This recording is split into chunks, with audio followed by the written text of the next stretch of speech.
Tuhan, pagi ini kita masih boleh bersama-sama dan melanjutkan pembelajaran kita. Semalam saya berbicara sesuai dengan tema yang sudah diberikan, yaitu tentang hidup sebagai alat kebenarannya. Hidup sebagai alat kebenarannya, khususnya semalam kita belajar tentang apa dan bagaimana yang disebut sebagai hidup sebagai alat kebenarannya. Saya berharap kita semua sudah mengerti dan memahaminya. Tapi saudara-saudari yang saya kasih dalam nama Tuhan Yesus Kristus, meskipun barangkali kita sudah paham tentang apa yang disebut tentang hidup sebagai alat kebenarannya, tapi mungkin kita berpikir bagaimana seseorang boleh hidup sebagai alat kebenaran Tuhan. Bagaimana seseorang boleh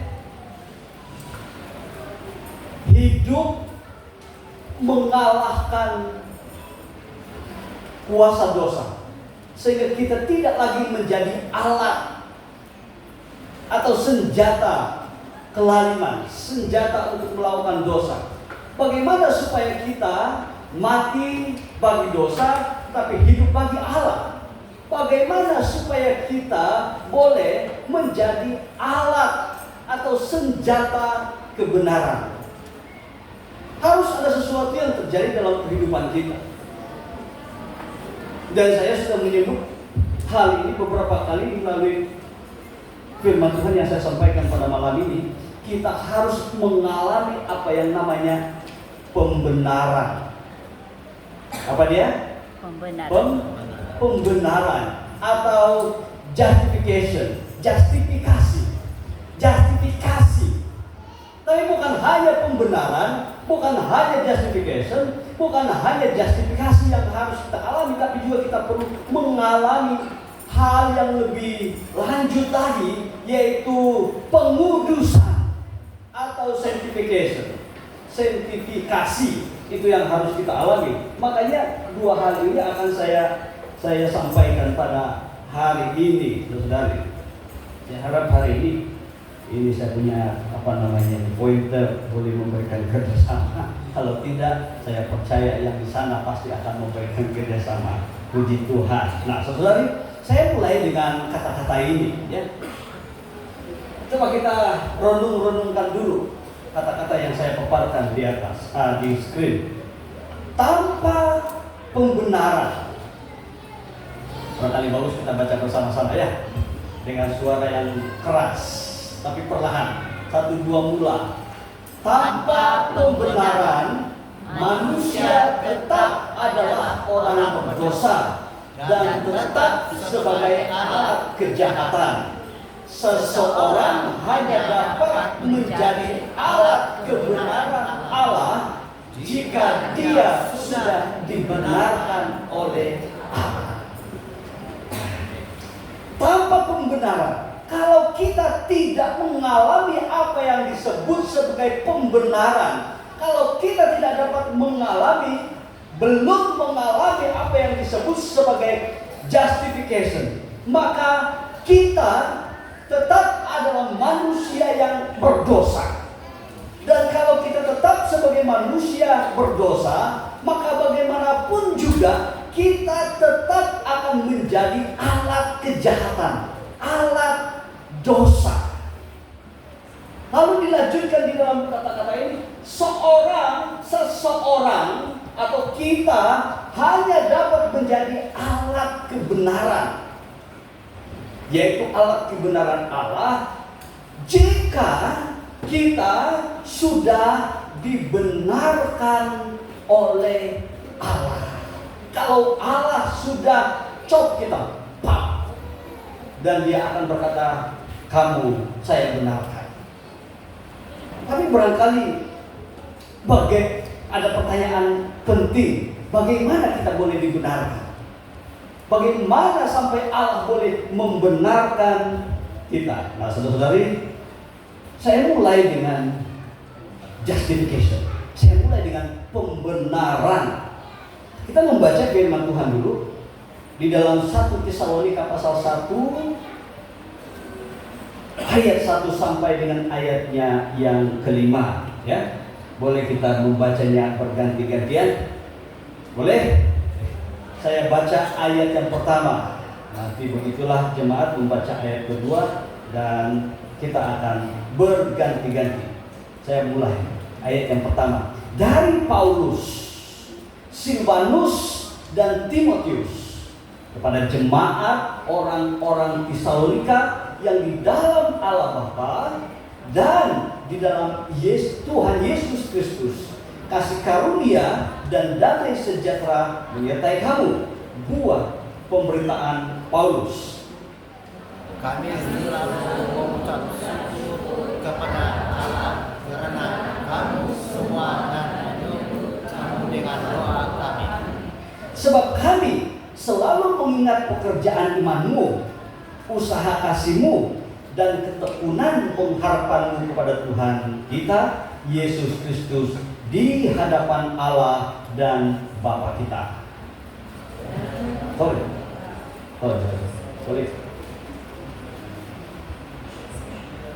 Lagi. Oke. 1, 2, 2, 3. Dan kami tahu, hai saudara-saudara yang dikasihi, bahwa Ia telah memilih kamu. Sebab Injil yang kami beritakan bukan disampaikan kepada kamu dengan kata-kata saja, tetapi juga dengan kekuatan oleh Roh Kudus dan dengan suatu kepastian yang kokoh. Memang kamu tahu bagaimana kami bekerja di antara kamu oleh karena kamu. Nah, saudara, dalam pembacaan kita pada pagi ini beberapa hal yang menarik. Tolong klik. Kalau saudara-saudari pernah mendengar istilah Ordo Salutis, ada yang pernah mendengar ini sebelumnya? Ordo Salutis atau Ordo Salutis ini dalam bahasa Yunani artinya urutan keselamatan atau bagaimana proses keselamatan kita terima. Bagaimana orang Kristen paling kurang atau sebagai turun tumbayaan dan kalau keselamatan nunuhal proses do, nunuhal langkah-langkah do. Apakah langkah-langkahnya kita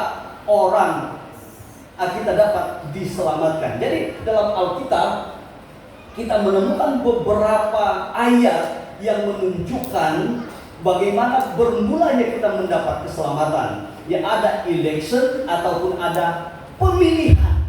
Seperti di dalam pembacaan kita tadi, khususnya di dalam ayat yang bagaimana? Saya mungkin boleh ke sini dulu. Ayat yang keempat, perhatikan. Hai saudara-saudara yang dikasihi Allah, bahwa Ia telah memilih kamu. Saudari, ayat ini luar biasa. Bahwa kita ini menjadi Kristen bukan karena kita memilih untuk menjadi Kristen. Kita ini menjadi Kristen bukan karena kita yang mau menjadi orang Kristen.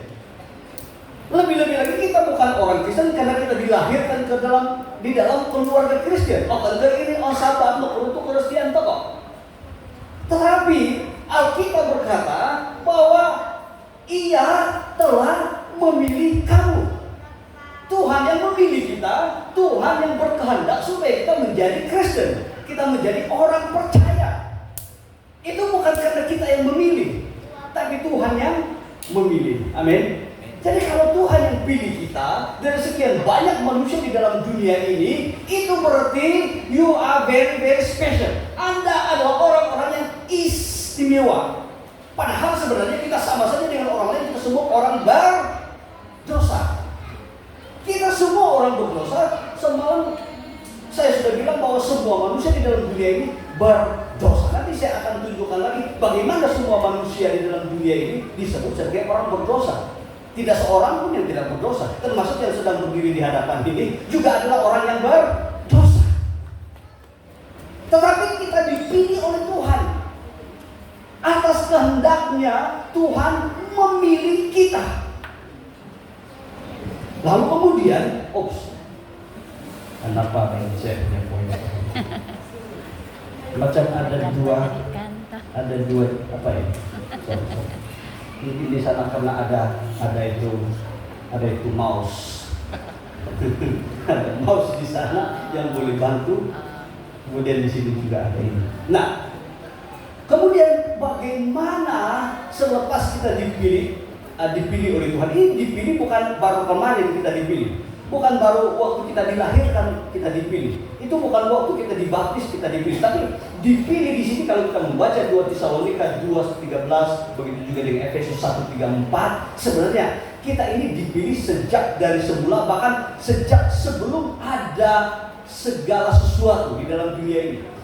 Bukan saja di dalam dunia ini, tapi sebelum ada apapun ciptaan. Belum ada ciptaan. Dalam arti kata yang lain, sebelum Kejadian pasal 1, Tuhan sudah memilih kita. Tuhan sudah memilih kita. Kita belum ada, tapi di dalam rancangan Tuhan, Dia sudah memilih kita. Tetapi itu nanti akan ternyata di dalam kehidupan kita ketika Injil diberitakan dan kita mendengar Injil. Jadi orang Kristen yang benar, orang Kristen yang sejati adalah orang yang menjadi Kristen karena dia mendengar Injil. Saya ulangi, orang Kristen yang benar, orang Kristen yang sejati adalah itulun-tulun sinumilur Kristen oleh sebab nakarongo de beres de Tuhan, nakarongo de Injil. Bukan karena kita dilahirkan sebagai orang Kristen di dalam keluarga Kristen, belum tentu. Belum tentu kita Kristen, belum tentu kita sungguh-sungguh Kristen sejati, walaupun kita dilahirkan di dalam keluarga Kristen. Kalau Injil itu tidak pernah kita dengar, Injil itu tidak pernah sampai di sini, ginau. Anak kerikot dah itu telinga ya nak, anak kerikot dah itu ginau. Atau mungkin nak kerikot nak suang dah itu telinga, nak kerikot ke saya dah itu tuluh ya. Nah, nak kerikot dah itu ginau.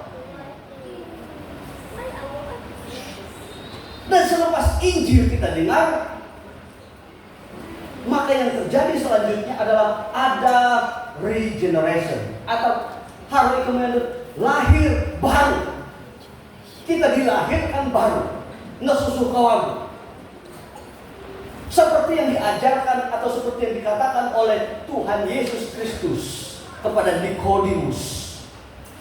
Nikodemus mengalami kelahiran baru. Dan selepas itu baru kita, kalau kita sudah dilahirkan baru, kita akan mengalami yang selanjutnya yang disebut sebagai conversion, atau kita akan mengalami perubahan, mengalami pembaharuan, perubahan. Itu yang akan kita alami. Kita convert daripada manusia lama menjadi manusia baru. Dan selepas itu baru akan terjadi dalam kehidupan kita apa yang disebut sebagai justification ataupun apa itu? Pembenaran. Tapi tidak hanya berhenti di sana. Kalau kita sudah dibenarkan, maka kita akan mengalami proses yang selanjutnya, adoption. Kita diangkat menjadi anak. Jadi Alkitab bilang begini, kalau dulu waktu kita hidup di dalam dosa, kita ini anak iblis. Sekarang kita sudah diangkat oleh Allah dari sini sebagai anak iblis, kita dipindahkan di sini, kita diedop oleh Tuhan, maka kita menjadi anak Allah. Amin. Kita jadi anak Allah. Lalu kalau kita sudah jadi anak Allah, maka Allah akan melanjutkan proses seterusnya, yaitu sanctification. Kita akan dikuduskan oleh Tuhan. Amin. Kita dikuduskan oleh Tuhan. Nah, di dalam proses pengudusan ini, Tuhan juga akan melakukan apa yang bernama Tuhan akan mempertahankan kita. Tuhan menjaga kita. Tuhan jaga kita supaya nanti dalam proses pengudusan ini kita akan terus menerus ke arah yang terakhir, yaitu glorification. Kita akan dimuliakan. Kita akan masuk surga. Di sana kita hidup bersama-sama dengan Tuhan Allah. Dan ini dijayakan oleh Allah. Karena Tuhan Allah yang mempertahankan kita. Haleluya. Amin. Nah, saya akan mulai. Tolong di sana.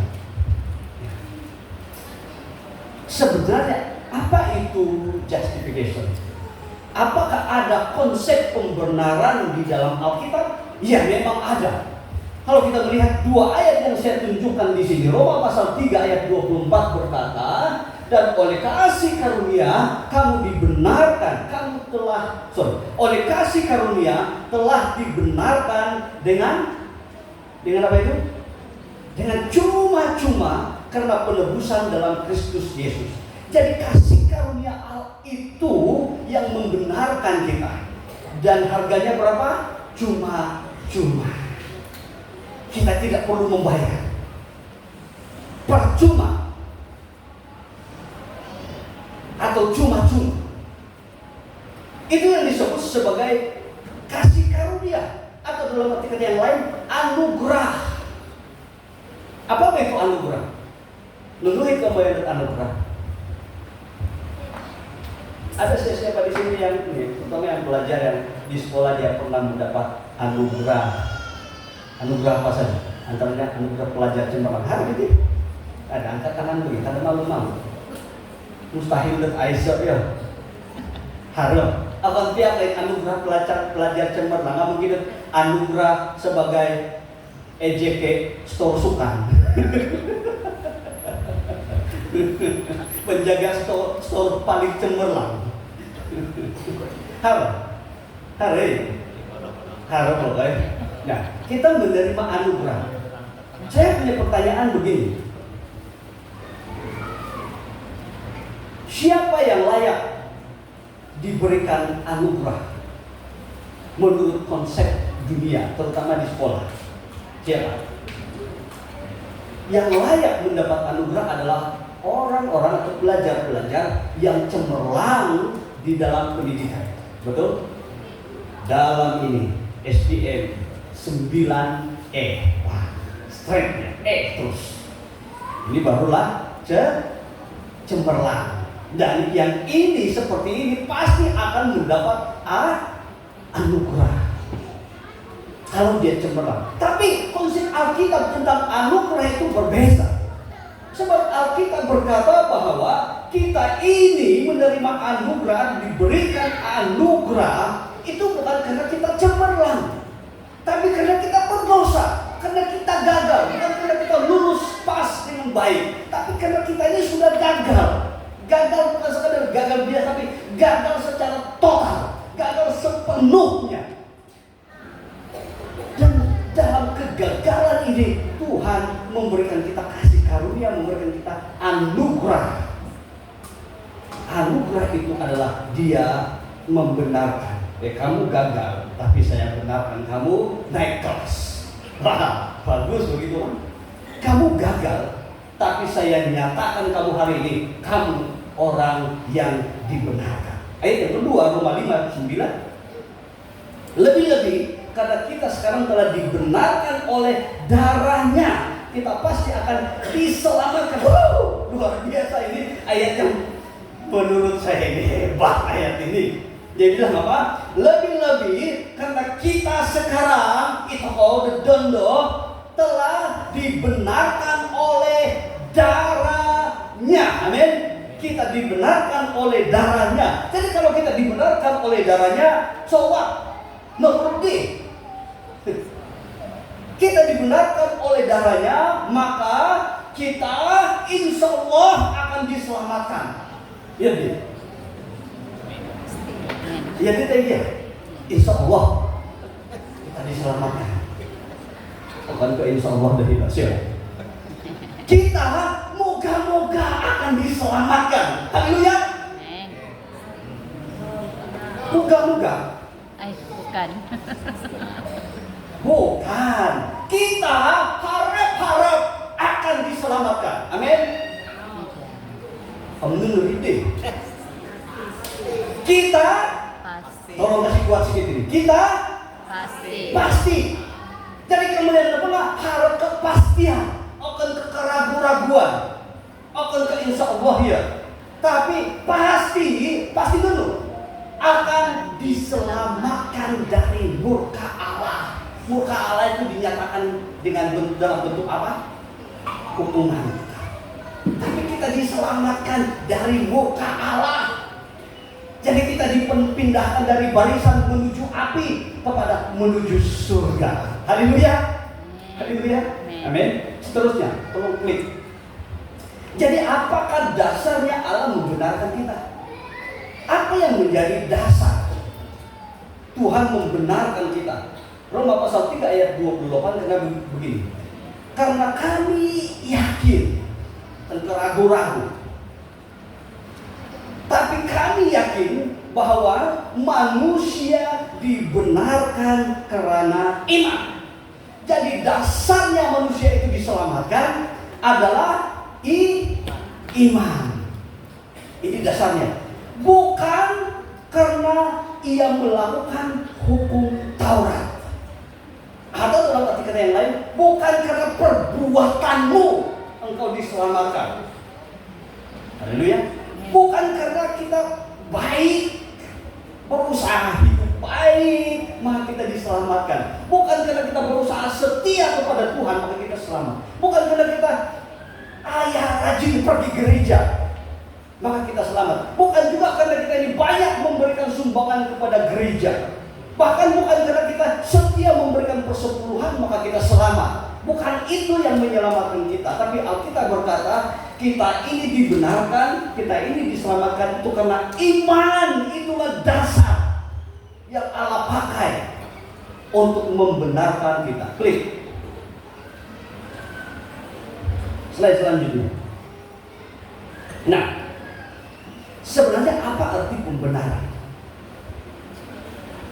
Kita hanya dapat mengerti apa itu pembenaran kalau kita mengerti konsep dosa. Kalau kita tahu apa itu dosa, adalah pembayaran dan dosa. Apa itu dosa? Dosa itu sebenarnya ada dua. Yang pertama itu perbuatan dosa. Apa yang dimaksudkan dengan perbuatan dosa? Yang berhubungan dengan semua perbuatan kita yang melawan perintah Tuhan. Apapun juga yang melawan perintah Tuhan itu dosa. Apa yang kita lakukan, apa yang kita perbuat, bahkan apa yang ada di pikiran kita, apa yang di hati kita, itu juga dosa. Belum dilakukan, baru dirasa, baru dipikir. Barang siapa yang melihat seorang perempuan dan menginginkannya di dalam hati, ia sudah berzina di dalam hati, kata firman Tuhan. Kita sudah berbuat jahat. Apa dana wonsoy? Hirina di pemusarahan, hirina di ginal. Alawa, dan datang dulu dia. Ngapa boleh buat sahur di uo? Nah atau alawa, ada dahin lah. Harap-harap ada apa-apain. Kenapa sahur? Ya kok mati. Tahu-tahu ya, beli kita ketemu tempat.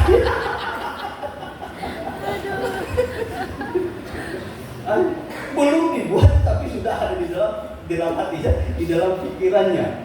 Apapun itu, itulah perbuatan dosa. Itu yang disebut sebagai dosa karena perbuatan. Tapi ada dosa yang lain. Artinya apa? Ini dosa atau sifat dosa. Dan semua orang punya sifat dosa. Apa itu sifat dosa?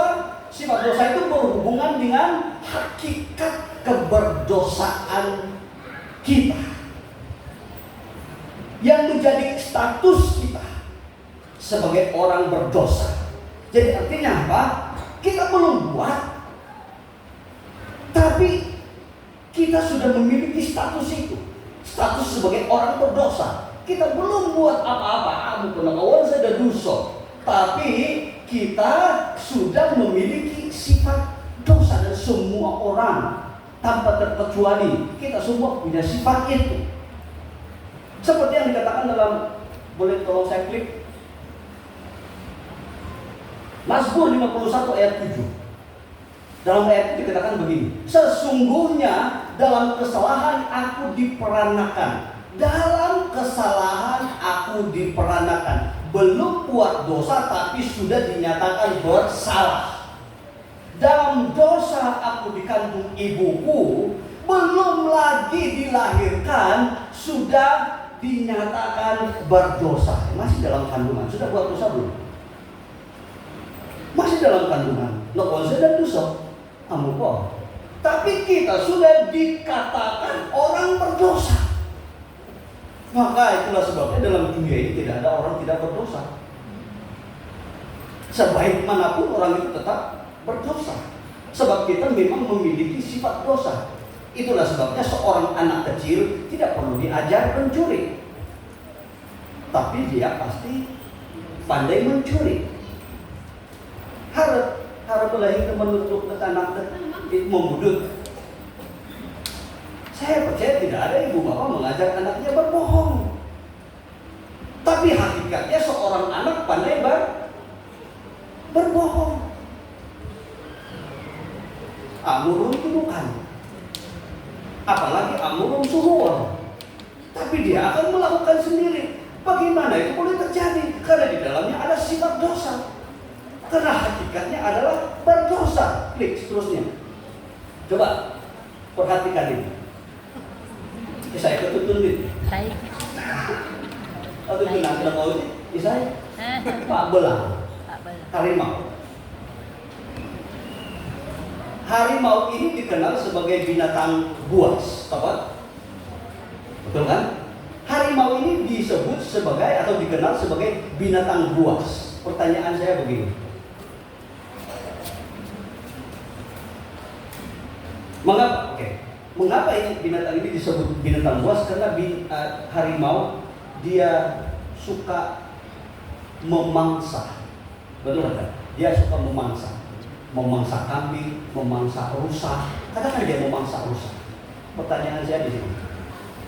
Kalau harimau menerkam rusa, kita menyebut dia buas kan?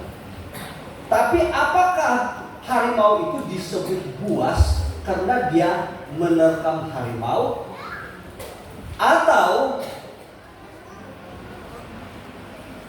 dia disebut buas sekalipun dia tidak menerkam harimau?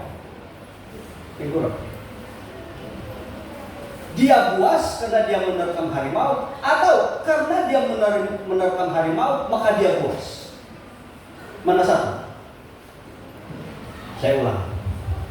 Harimau ini buas karena dia menerkam harimau, ataupun karena menerkam harimau dia buas? Saya pikir begini. Atau coba begini. Kalau harimau dia tidur saja, dia tidak terkam buas, apakah harimau itu masih disebut binatang buas? Masih kan? Walaupun tidak terkam, betul? Walaupun dia tidak terkam kambing, tidak terkam rusa, dia tetap adalah binatang buas. Jadi harimau buas bukan karena dia terkam harimau, tapi karena memang hakikatnya dia buas. Nah, sebab itu saudari, manusia kita disebut sebagai orang berdosa bukan karena kita buat dosa, tapi karena di dalam diri kita ada hakikat sebagai orang berdosa. Slide seterusnya. Nah, saya jelaskan lebih dalam. Dari mana hakikat? Atau dari mana kita mendapat status keberdosaan kita? Roma pasal 5 ayat 12, ayat 14, ayat 19 berkata demikian. Sebab itu sama seperti dosa telah masuk ke dalam dunia oleh satu orang. Siapa itu? Adam. Dan oleh dosa itu juga maut. Demikianlah maut itu telah menjalar kepada semua orang, karena semua orang telah berbuat dosa. Ayat 18. Sebab itu sama seperti oleh satu pelanggaran siapa? Adam. Semua orang beroleh penghukuman. Gara-gara Adam berdosa, semua orang beroleh penghukuman. Demikian pula oleh satu perbuatan kebenaran. Siapa punya perbuatan ini? Yesus Kristus. Semua orang beroleh pembenaran untuk hidup. Haleluya. Jadi meskipun ada problem, meskipun ada masalah, tetapi ada penyelesaiannya. Adam buat masalah, Yesus buat penyelesaiannya. Jadi sama seperti oleh ketidaktaatan satu orang, Adam, semua orang menjadi orang berdosa. Demikian pula oleh ketaatan satu orang, yaitu Yesus Kristus, semua orang menjadi benar. Maka kita melihat di sini ada dua garis, yaitu garis Adam dan garisnya Kristus. Di bawah garis Adam, dosa masuk ke dalam dunia gara-gara Adam. Dan karena gara-gara Adam berbuat dosa dan karena pelanggaran Adam, maka semua orang beroleh penghukuman. Itu menurut pembacaan kita. Dan oleh karena ketidaktaatan satu orang ini, ketidaktaatan Adam, apa yang terjadi? Semua orang pun dinyatakan orang berdosa. Tapi ada garis yang lain. Itu garisnya Kristus, di mana keselamatan masuk ke dalam dunia hanya melalui satu orang ini. Namanya siapa? Saya tahu. Yesus Kristus.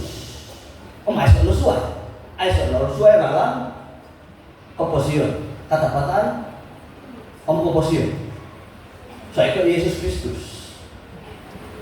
Jadi keselamatan masuk ini melalui Yesus Kristus. Dan oleh karena perbuatan kebenaran yang dilakukan oleh Tuhan Yesus Kristus, mati di atas kayu salib, maka semua orang beroleh pembenaran. Orang percaya, orang Kristen beroleh pembenaran. Dan oleh karena ketaatan satu orang ini, yaitu Yesus Kristus, maka semua orang juga akan menjadi benar, yaitu orang-orang yang percaya kepada Dia. Klik selanjutnya.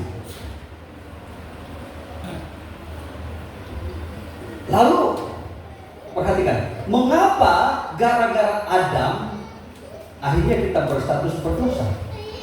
Dan mengapa pelanggaran Adam itu diperhitungkan juga kepada kita? Ada dua sebab. Yaitu yang pertama, tadi saya sudah jelaskan, karena kita semua adalah keturunan Adam. Dan tadi ada ilustrasinya harimau buas itu. Karena Adam berdosa, maka kita semua menjadi berdosa. Kita keturunan berdosa. Kalau harimau beranak, anaknya apa? Nah, kalau harimau beranak, anaknya itu apa? Harimau juga kan? Lalu kalau harimau bercucu, cucunya apa? Harimau juga. Kalau harimau itu bercicit, cicitnya apa? Harimau juga. Tidak pernah berubah itu. Kalau dari mulanya harimau, maka seterusnya juga harimau. Begitu pula dengan kita manusia. Kalau manusia Adam sudah berdosa, maka anak Adam juga berdosa. Cucu Adam juga berdosa. Cicit Adam juga berdosa. Sampai pada kita pun adalah berdosa. Tapi yang kedua, mengapa kita pelanggaran Adam itu satu orang saja, tapi juga diperhitung atau diperkirakan terhadap kita semua yang lain? Itu karena Adam itu adalah perwakilan semua manusia. Adam mewakili semua manusia di dalam dunia ini. Pernah melihat siapa peminat badminton? Siapakah pemain badminton yang paling kamu kenal di Indonesia? Banyak. Siapa juara dunia yang dari Malaysia? Lee Chong Wei. Kita semua kenal dia kan, Lee Chong Wei. Pada waktu ada Piala Dunia badminton, yang mewakili kita, yang mewakili Malaysia pergi hanya satu orang saja, Lee Chong Wei namanya kan. Lalu dia main, dan kemudian dia menang. Push, ini yang terakhir, menang. Semua orang bersorak, Malaysia menang, Malaysia menang. Pertanyaan saya, apakah semua orang Malaysia main? Semua Malaysia main ke? Termasuk kita pun pergi main. Kan Lee Chong Wei saja yang main. Tapi kenapa bilang Malaysia menang? Sebab Lee Chong Wei mewakili kita semua di Malaysia ini. Lalu coba kalau Lee Chong Wei kalah oleh Linda, main, kemudian kalah, lalu diistirahat, Malaysia kalah. Lalu kau pun bilang, apa Malaysia menang? Saya mana ada, apa Malaysia kalah? Saya mana ada ikut main? Lee Chong Wei saja yang main, kan? Tapi disebut Malaysia kalah. Kenapa begitu? Sebab Lee Chong Wei itu mewakili kita semua. Maka kita pelanggaran Adam itu diperhitungkan kepada kita karena Adam itu adalah perwakilan atas seluruh manusia di dalam dunia termasuk kita. Boleh dimulai ya. Klik selanjutnya. Nah, sebenarnya apa itu dibenarkan? Apa itu dibenarkan? Dibenarkan itu dalam bahasa Yunani disebut dikaio. Dikaio ini artinya satu pernyataan atau satu pengisytiharan bahwa seseorang itu dibenarkan secara hukum. Seolah-olah di mahkamah. Jadi ada pengisytiharan. Oh, orang ini benar. Pernah kamu mendengar ada orang yang dibebaskan dari hukuman dan dinyatakan tidak bersalah, padahal belum tentu dia tidak bersalah? Ada case begitu terjadi? Kemungkinan ada. Tapi di sini Allah, Dia membenarkan kita dalam pengertian bahwa Dia mengisytiharkan kita ini benar secara hukum. Tapi apakah memang betul-betul kita menjadi orang benar? Coba klik seterusnya. Ada penjelasan dari seorang ahli teologi bernama Charles. Dia bilang begini, pembenaran itu adalah tindakan kasih karunia yang bersifat cuma-cuma. Bagaimana Dia mengampuni semua dosa kita, menerima kita sebagai orang benar dalam pandangannya. Jadi artinya kita ini dibenarkan pada pandangan Tuhan. Tuhan memandang kita sebagai orang benar.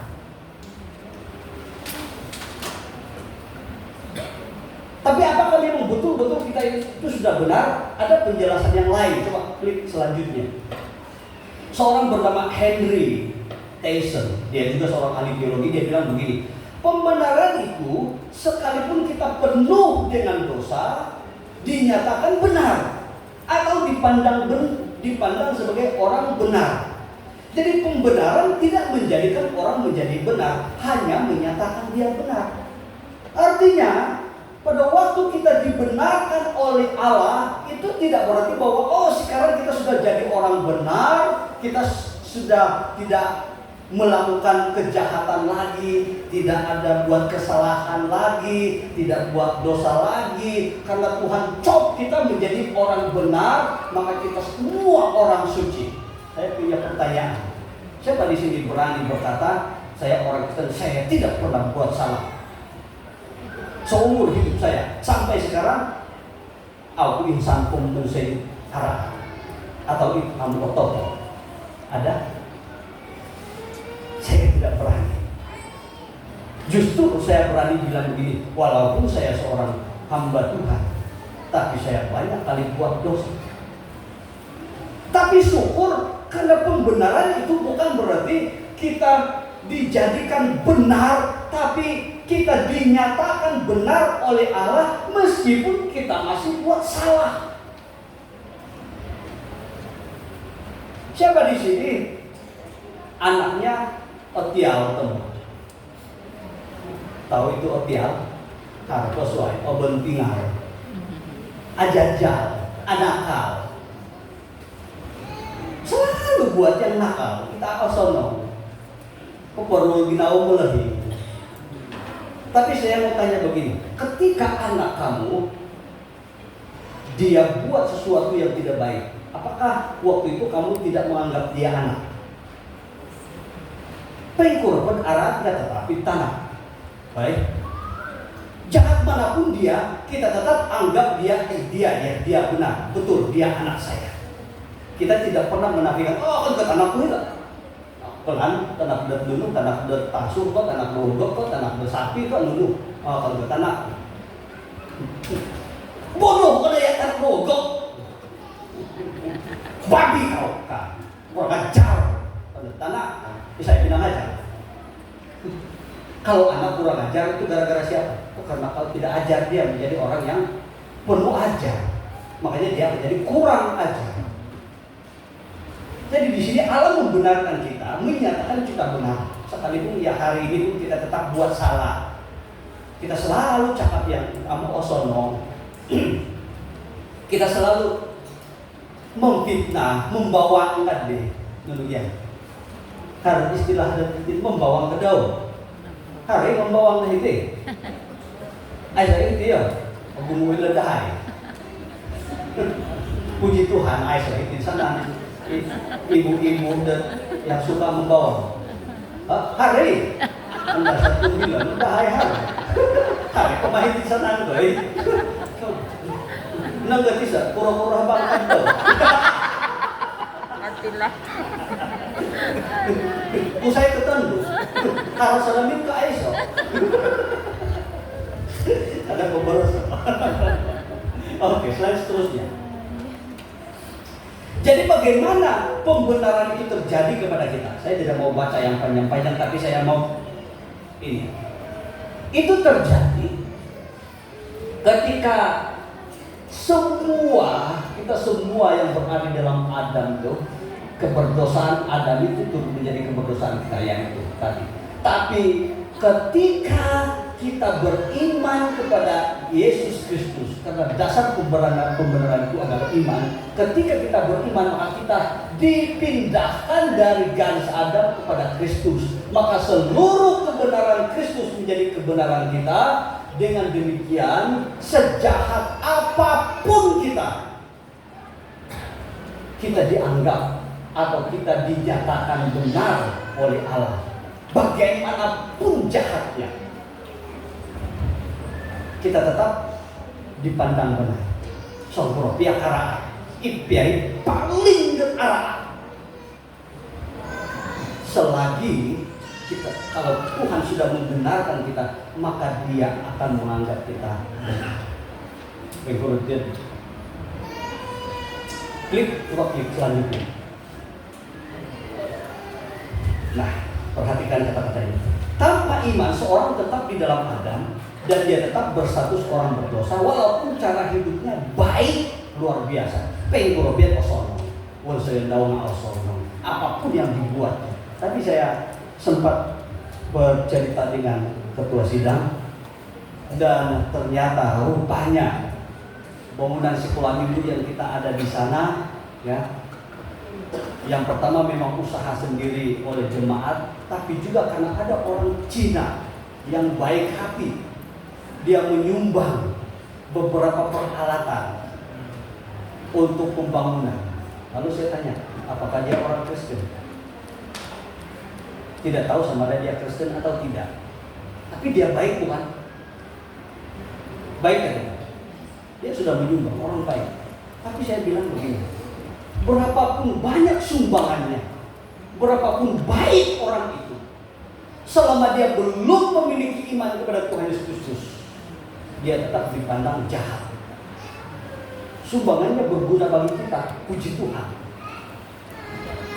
Tapi dia sendiri rugi kalau dia tidak percaya Tuhan Yesus Kristus, karena dia tetap dipandang sebagai orang berdosa. Tetapi melalui iman dan setelah kita berada di dalam Kristus, sejahat apapun kita di mata Allah, kita sudah dianggap benar.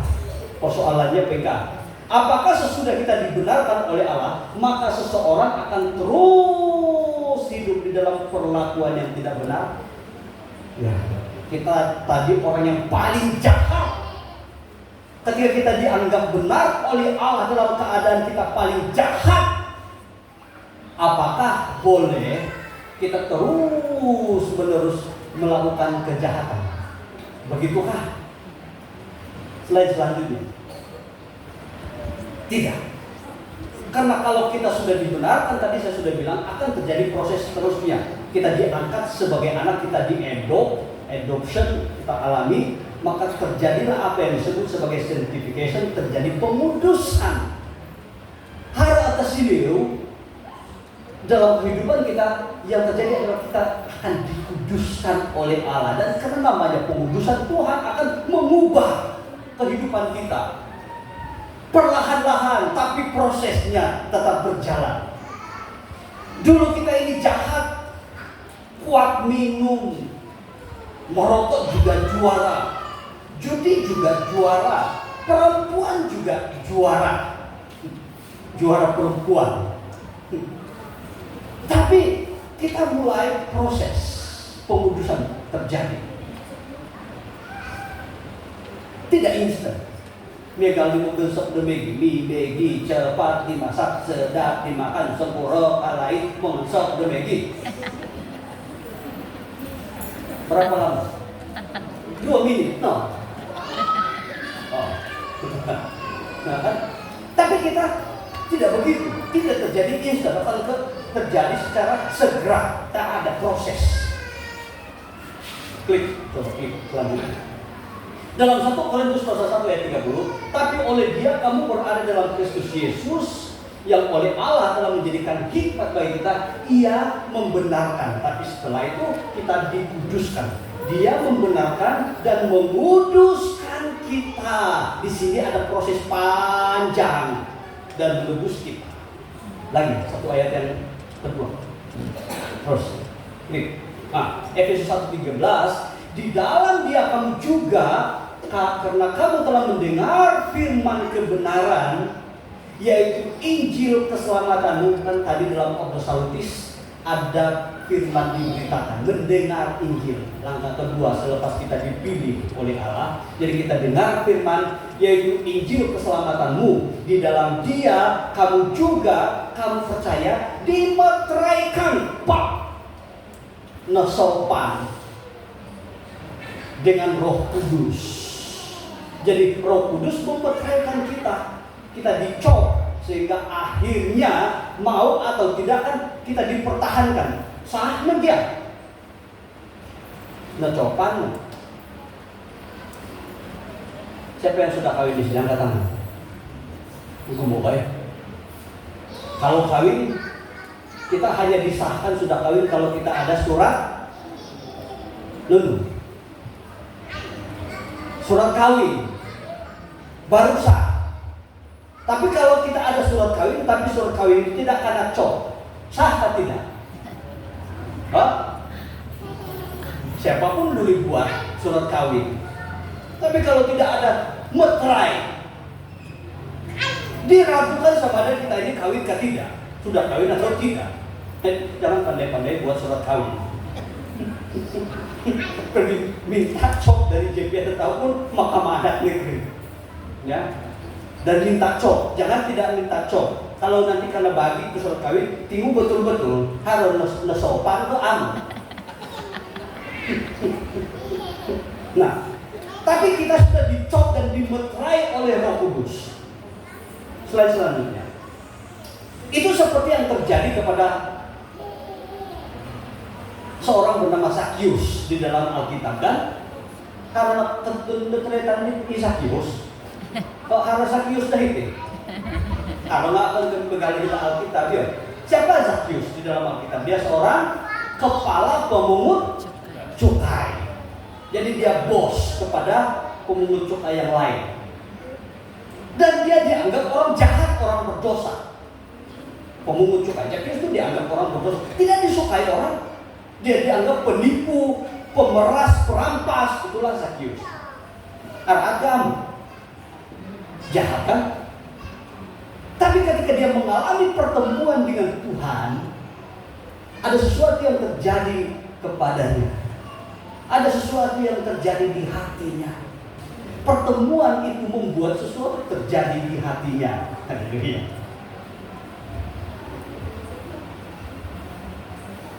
Ada di sini yang sedang dilanda cinta pandang pertama. Sekampung idanga, dan abu nak ke rumah. Sebab ino pa ibu saya nggak hilo sama Nanjung Malaysia. 5 tahun itu kerajaan dan sama Nanjung Koli di tinggal kok kita di Pusat Semanda. Dan ino pa ibu semanda nggak pengen keahilan mau.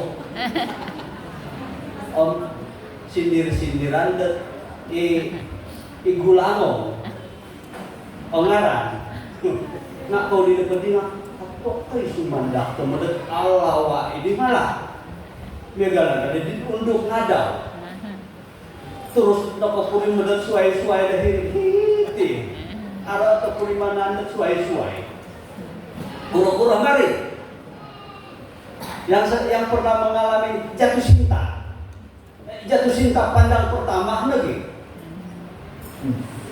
Terus hari kuc kotahe.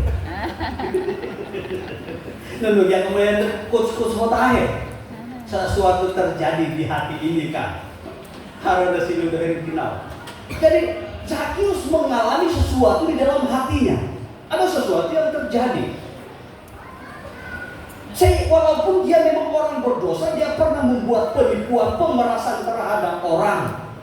Tapi ketika dia mengalami pembenaran melalui pertemuannya dengan Tuhan, maka terjadi sesuatu di hati sehingga dia bilang begini, hari ini harana pahit na tipuanku kumain tulun nga pegulianku. Omongan apa pegulianku nga saya kembalikan 4 kali lipat. Saya gandakan. Ya tiap kemudian perubahan. Mesti harus ada sesuatu perubahan. Dan ini proses pengudusan. Jadi tidak boleh kita bilang, oh kalau si dia ataupun lebih, ya. Ini dapat diberuham. Puji Tuhan lah yang dapat diberuham. Mengingat aku nak pangak mengingat mau nak pada aku nak memusarot dulu ngak syukur baik dengan pemengingat mau ngak semua bayang aku dulu mengingat mau ngak sebab para di sini itu aku dari kita aku pomsi kau Tuhan detik 2 betul kayak dia. Tapi kalau dulu kita minum itu sampai 10 botol kita minum. Tapi karena ada pengudusan terjadi dari 10 setiap hari kita berkurang, hari ini kurang 1, besok kurang 1 lagi, terusnya kurang lagi dan kurang, akhirnya tidak ada. Jadi ada proses akan ke insan-insan. Jadi jangan mempersalahkan diri kalau kamu merasa saya sudah berusaha berhenti merokok tapi tidak dapat, tapi dia ada proses. Jangan bilang karena ya saya coba 1-2 hari tidak merokok, tapi kemudian hari keempat merokok. Lalu kamu bilang gagal aku peduli apa tidak bosan lu menigu. Tuh nombalan tuh ada anak. Ambil kedapat itu bingker. Tidak. Tapi itu ada proses. Coba slide yang berikutnya. Saya mau tunjukkan ini. Nah, perhatikan gambar ini. Ketika terjadi sanctification atau pembenaran, coba perhatikan yang bergaris-garis ini kan dia seperti graf naik turun. Itu proses pengudusan yang kita alami. Memang sepanjang kehidupan kita ini kita kadang-kadang mengalami jatuh bangun juga. Ya. Ada pencobaan juga. Memang kita sudah berusaha berhenti daripada memelibat atau kok sandakan kok lulu. Tidak sudah beli itu jackpot. Ya sebulan waktu obat atau diam sebulan tiba-tiba kan nak pembeli kamu dikelihat. Nah itu proses jatuh bangun. Tapi kita mengapa? Karena itu proses pengudusan. Yang penting 3 langkah ke hadapan. Ya kalau kita mundur 1 langkah tidak apa. Jangan maju 3 langkah tapi mundur 6 langkah.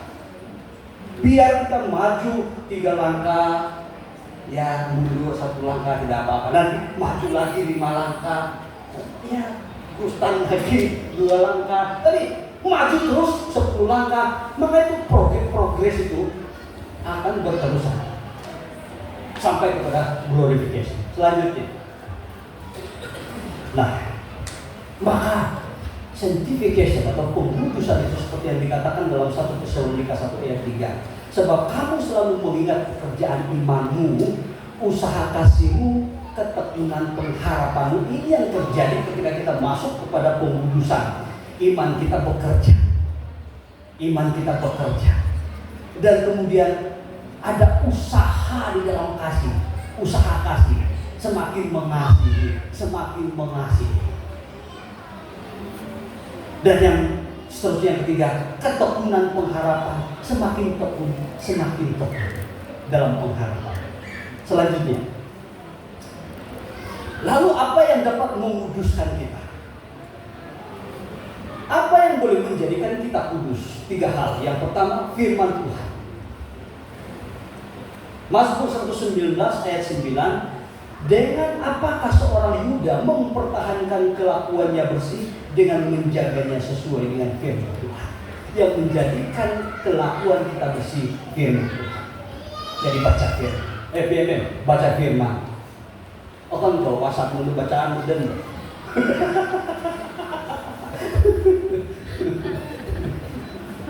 baca firman. Saya baru melayani di penginjilan. Satu penginjilan itu baru hampir 1 tahun. Saya jarang lihat jemaat bawa Alkitab. Tapi saya bersangka baik. Ada Alkitab kamu di handphone kan? Puji Tuhan. Tapi orang bilang, macam mana itu handphone di Alkitab? Rupanya tidak ada handphone di Alkitab. Mereka tidak tahu. Boleh ada handphone di Alkitab. Jadi selama ini saya sampaikan firman Tuhan, kamu baca firman Tuhan tidak? Tidak ada. I support Alkitab elektronik. Jadi, oke, tidak apa. Karena itu alasan tidak baca firman Tuhan. Hari Minggu yang lepas, Natal di sana, Natal yang pertama, saya hadiahkan semua jemaat tidak terkecuali. Jemaat mulai umur 13 tahun sampai yang tua. Saya hadiahkan Alkitab, 40 Alkitab kepada semua jemaat. Jadi saya dengan pesan, selepas ini tiada alasan tidak baca firman. Selepas ini datang kebaktian, saya tidak bertemu. Ada yang tidak bawa Alkitab? Ya, karena tidak alasan. Aisyah Alkitabku pastor. Tidak, saya sudah bagi kamu Alkitab versi Borneo, edisi yang baru. Jadi firman Tuhan itu dapat menjaga kita, menguduskan kita. Yohanes 15 ayat 3, kamu memang sudah bersih karena firman yang membuat kita dapat menjadi bersih. Ya, semakin bersih adalah firman. Klik yang seterusnya. Yang kedua adalah doa. Doa itu juga jadi alat pengudusan. 1 Tesalonika 1 ayat 2, kami selalu mengucap syukur kepada Allah karena kamu semua yang menyebut kamu dalam doa kami. Oh, ini Paulus. Dia di dalam pembacaan tadi berkata dia selalu menyebut orang-orang di Tesalonika di dalam doa. Jadi ibu bapak, kalau ada anak kamu yang susah, tahakan ke nasihatan, tumingkat tingkat na bagian maginum.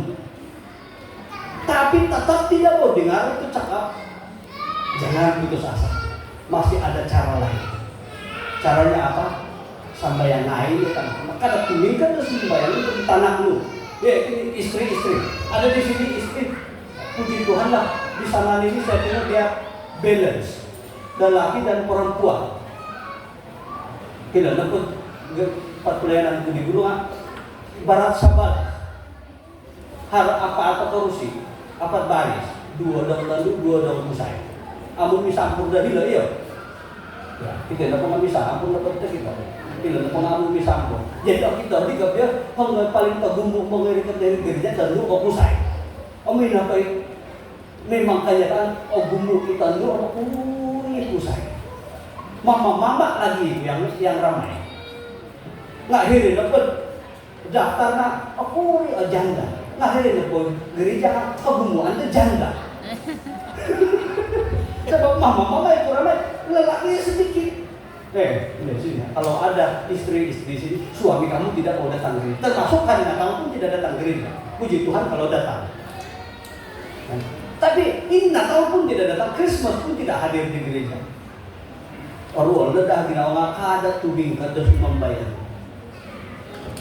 Sambayang aina terus menerus.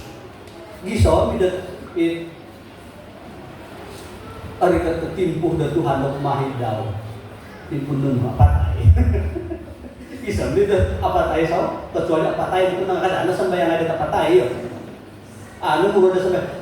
Tuhan salina ada pasti kamu ya aku tutun dia napatay na din paharapon ko dari Tuhan at katutun mo ya udah dia terlambat nanti kamu na puro sambayangan ano po katutun na Tuhan sampai napatay na ano bari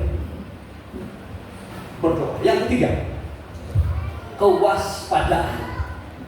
Jadi tidak hanya berdoa, tidak hanya baca Alkitab, tidak hanya berdoa, tapi juga waspada, berhati-hati. Makanya dalam Markus 14 ayat 3-8, berjaga-jagalah dan berdoalah supaya kamu jangan jatuh ke dalam pencobaan. Ya, roh memang penuh tetapi daging lemah. Setelah kita dibenarkan, ya kita mengalami proses pengudusan. Di dalam proses pengudusan, ya kita pun memang akan, karena dosa ini memang sifatnya itu menarik. Dosa itu memang memikat. Saya tidak pernah melihat dosa yang tidak memikat.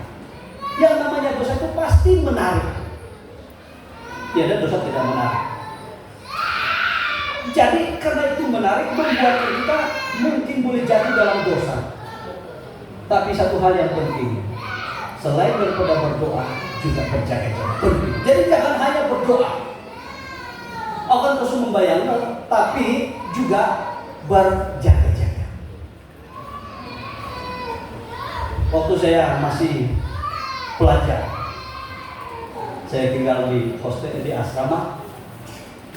Jadi setiap kali makan tuh kami makan perkumpulan satu-satu meja. Makanan kegemaran saya yang dihidangkan biasanya itu paha ayam.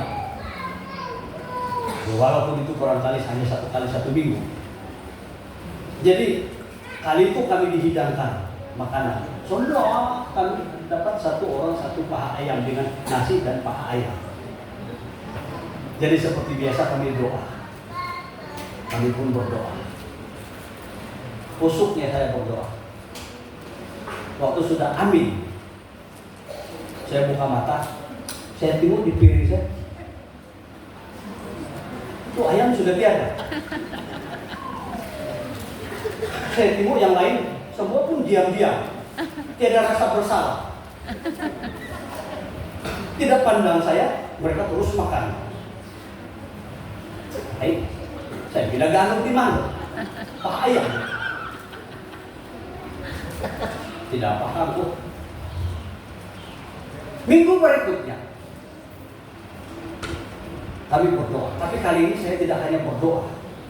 Alkitab bilang berdoalah, berjaga. Ada lagu, ada sini.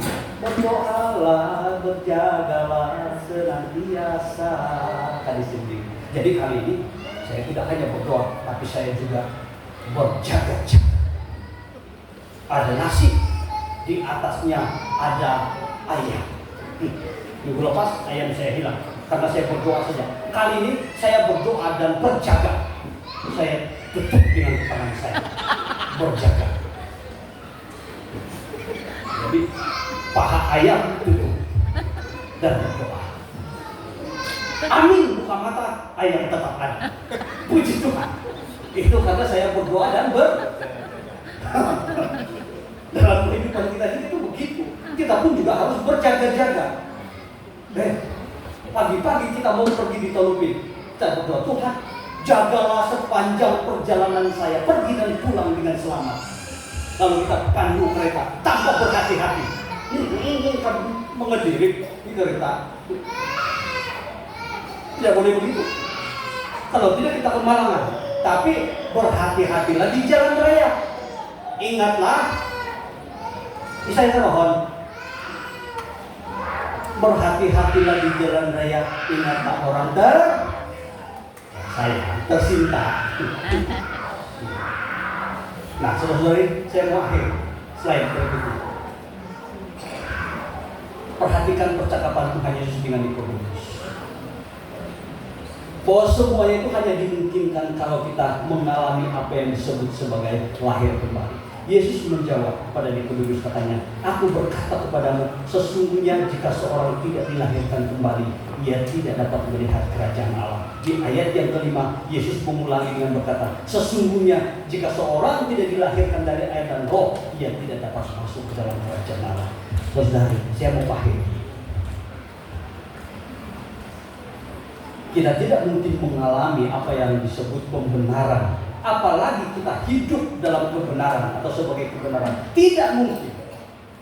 Kita tidak mungkin dapat menjadi alat kebenaran Allah kalau tidak terjadi apa yang bernama lahir. Kita boleh saja jadi orang Kristen, tapi belum tentu kita mengalami lahir baru. Apa buktinya orang itu tidak mengalami lahir baru? Biarpun dia majelis gereja, biarpun dia penatua, biarpun dia pastor, di akhir hidupnya akan ternyata bahwa sebenarnya dia belum pernah mengalami lahir baru.